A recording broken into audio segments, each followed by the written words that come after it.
PSL খেলতে মুস্তাফিজুর রহমানকে NOC দিতে চায় বোর্ড, জানালেন cricket operations manager Shahriar Nafiz.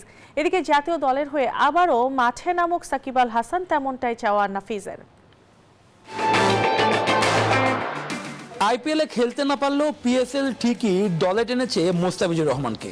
Lahore কালান্ডার্সের হয়ে 6,44,00,000 রুপিতে সরাসরি সাইনে সুযোগ পেয়েছেন নাফিজ। মার্চের শেষে মাঠে গড়াবে পিএসএল এর আসর। টাইগাররা ব্যস্ত থাকলেও ফিজকে এনওসি দিতে চায় বোর্ড। মুস্তাফিজ এখন যেই পারফরমেন্স করছে, বিশেষ করে টি-20 ক্রিকেটে সে দল পাবে, এটাই স্বাভাবিক। মুস্তাফিজ পিএসএল এ দল পেয়েছে শুনে খুবই ভালো লাগছে। আশা করি যদি বাংলাদেশ ক্রিকেট দলের সাথে কোনো ক্ল্যাশ না করে আইটেনারি, তাহলে হয়তো সে পিএসএল এও মাতাবে।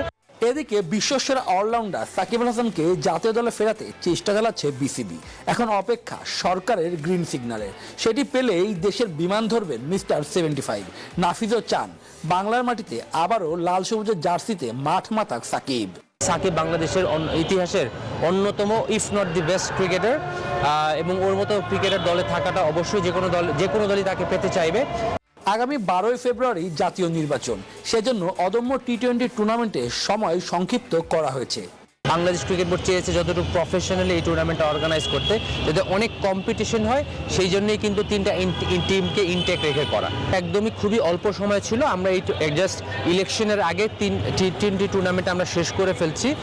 নির্বাচনের পর বিসিবির পরিকল্পনায় থাকবে ওয়ানডে ফরম্যাটের আসর। সেসব নিয়েও চিন্তা করে রেখেছে cricket board. Shubhadeb Nath, news 24, Mirpur Sher e Bangla stadium, Dhaka.